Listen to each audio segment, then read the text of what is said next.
Breaking news: Mali, Burkina Faso deploy warplanes in Niger after fresh ECOWAS threats.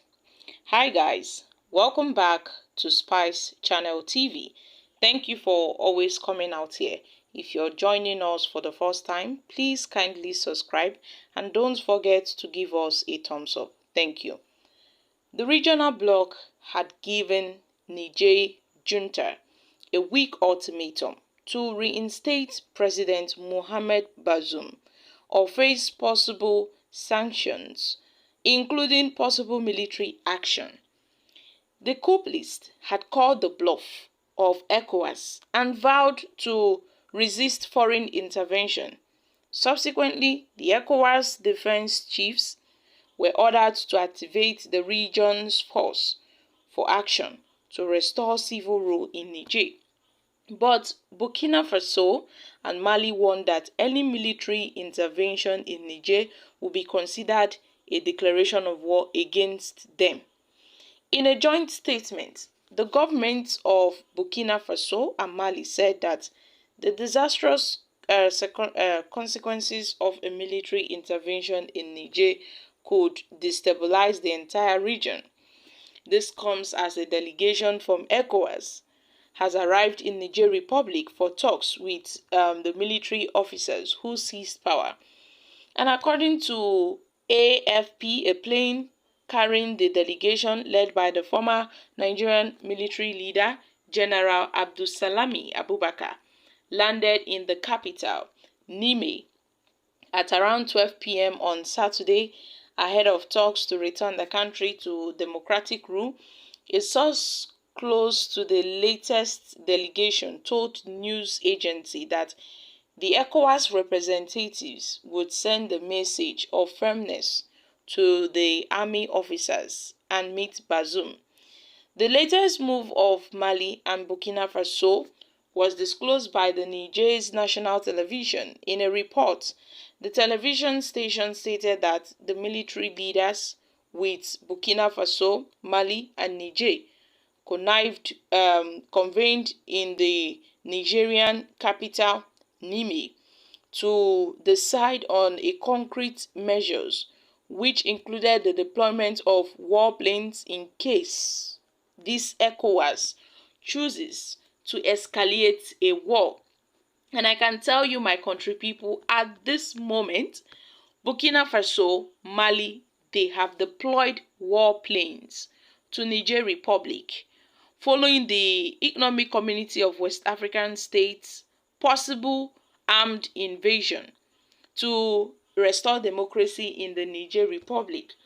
And this was made known by the Niger television station that these two countries have decided to join efforts to support Niger and the deployment of warplanes within Niger borders.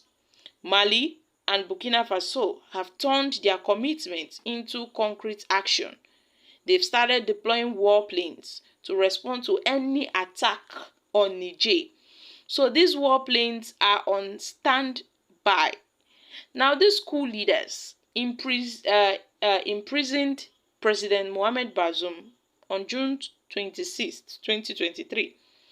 They dissolved the elected government of Niger. And now, on June 30th, ECOWAS, led by President Bola Ahmed Tinubu, the Nigerian president, had decided on sanctions against these military personnel in Niger and gave them 1 week ultimatum. And then after this 1 week ultimatum expired, the West African leaders met on August 10th and approved a standby force to reinstate the elected Bazoum.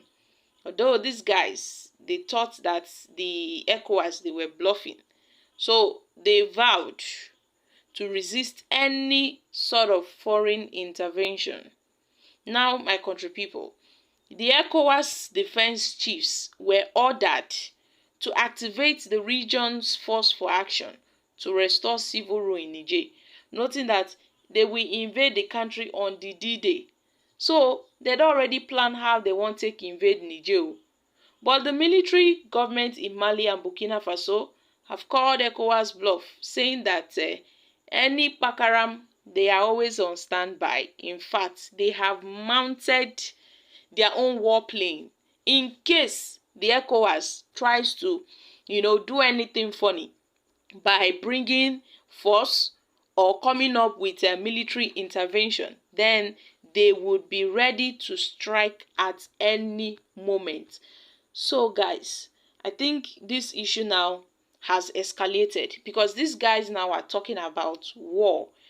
They are talking about fighting a war, embarking on a war. What is really going on? ECOWAS. Wetin dey happen? Everything no be gra gra o, everything no be force. We don know say yes o, dis ECOWAS they don send some certain people delegation make dem go meet dis military head of state now. That's the military coup leader, I beg your pardon. They should go meet with him so they can discuss and conclude. But as e dey be like dis so, all dis their kitikiti katakata wey dey just dey do, e no still go anywhere because these coup leaders, they have resisted any attempt for any sort of delegation or negotiation. They have resisted it. They want to be left alone. But the ECOWAS now, they have said, since they have tried sending delegations over, trying to have peace talks with them, but nothing seems to be working, they've resorted to use force. And we know that this use of force will come with a lot of casualties, a lot of consequences that we may suffer later for it. And we don't want that kind of thing now. But as e dey be like this, so the ECOWAS chief of defense, they've made up their mind. They've set dates, D-Day. They call it the D-Day on when they will strike. So guys, everything now lies in the hands of the ECOWAS. But for now, Mali and Burkina Faso, they are prepared for anything that is going to come to their way. Well, I pray that God will give these ECOWAS leaders the mindset. I really hope that they change their mindset, because this issue of war is not something we should be talking at this point in time. These Niger, people, they said they want to be left alone. In fact, they are quite happy with the way these military leaders came and took over power. But the ECOWAS, they thought say they won't carry this matter for head. So my country people, what are your thoughts on this issue? I'm dropping here. Kindly share your thoughts in the comment section.